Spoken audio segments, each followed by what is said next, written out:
Eccoci qua ragazzi, bentornati sul canale.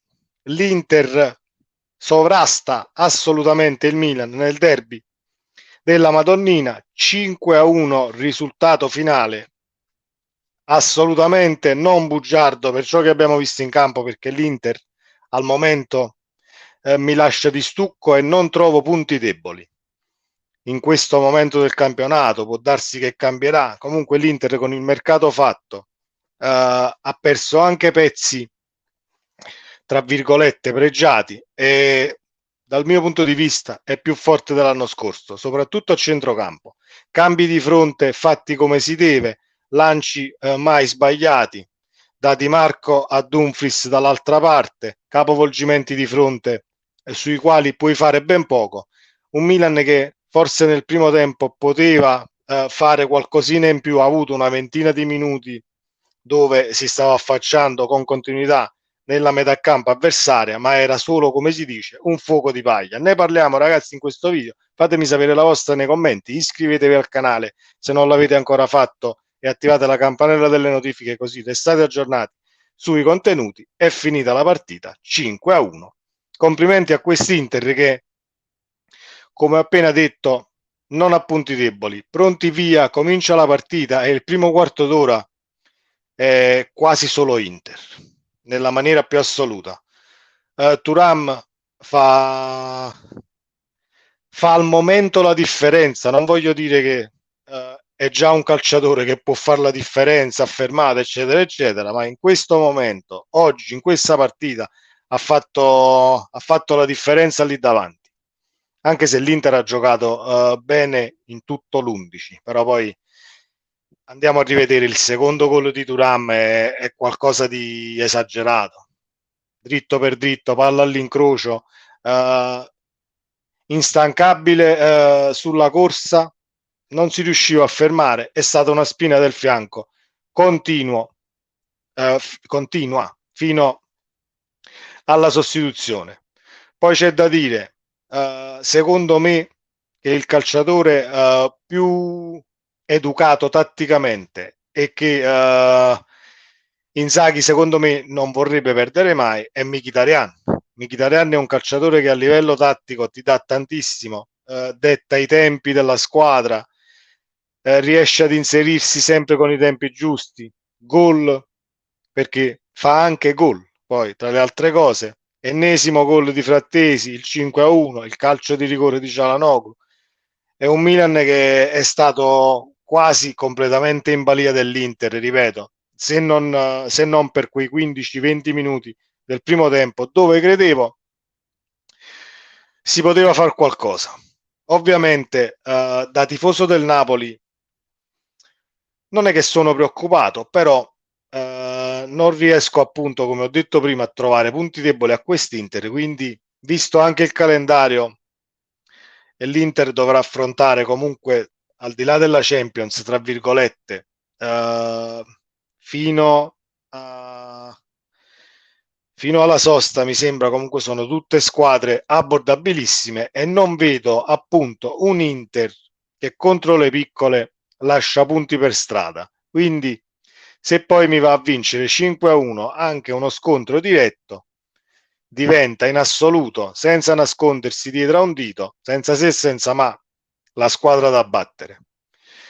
Che l'Inter sarebbe stata la squadra più competitiva insieme ad altre quest'anno in Serie A, lo si sapeva, però una partenza così io personalmente non me l'aspettavo. Anche perché ci sono stati dei cambi a centrocampo, hai fatto mercato, quindi facciamo i complimenti ad Inzaghi in primis per aver trovato la quadra da subito con i nuovi innesti, giocando molto meglio dell'anno scorso. Io l'ho già detto, non ricordo se è un video nella prima uscita o nella seconda uscita dell'Inter. Io vedo un'Inter molto più ordinata, molto meno con lanci alti e che sa perfettamente ciò che deve fare in qualsiasi situazione della partita. Poi ti si presenta anche nel secondo tempo un campo pesante perché ha piovuto per tutta la ripresa, diventa difficile da scardinare. te la vai a giocare con gli scontri diretti perché l'Inter non perderà punti nella maniera più assoluta.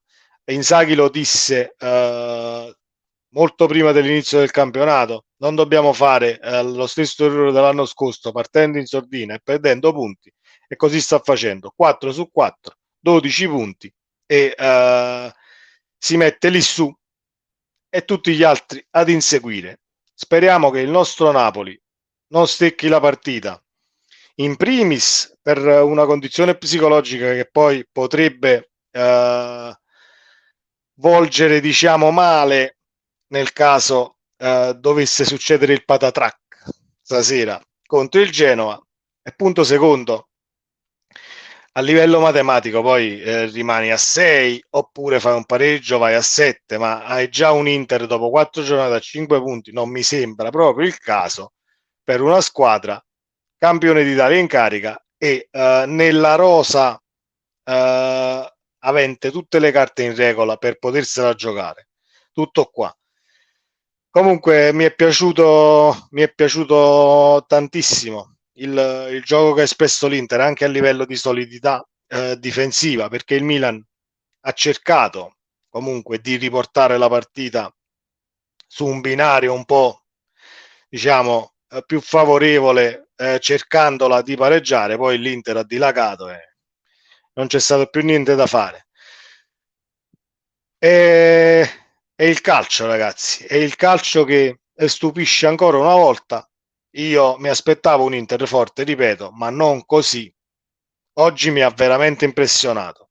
La squadra da battere senza se e senza ma, al di là della Juventus che ha fatto una buona partita contro la Lazio, ha vinto 3-1, però se vogliamo comparare le due partite, la partita di stasera in primis era più difficile perché il Milan, se paragoniamo il Milan alla Lazio e l'Inter alla Juve, il Milan era molto più in condizione e ha espresso molto più gioco nelle prime uscite. La Lazio lo si sapeva o lo si poteva immaginare che comunque non gira come si deve.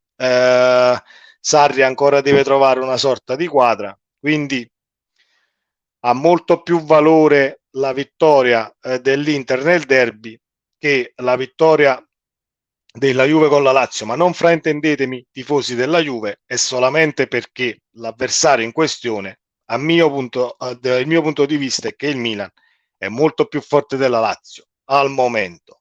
Ciò non toglie che la Juve abbia fatto una prestazione comunque superlativa. Vlahovic ha fatto 2 grandissimi gol.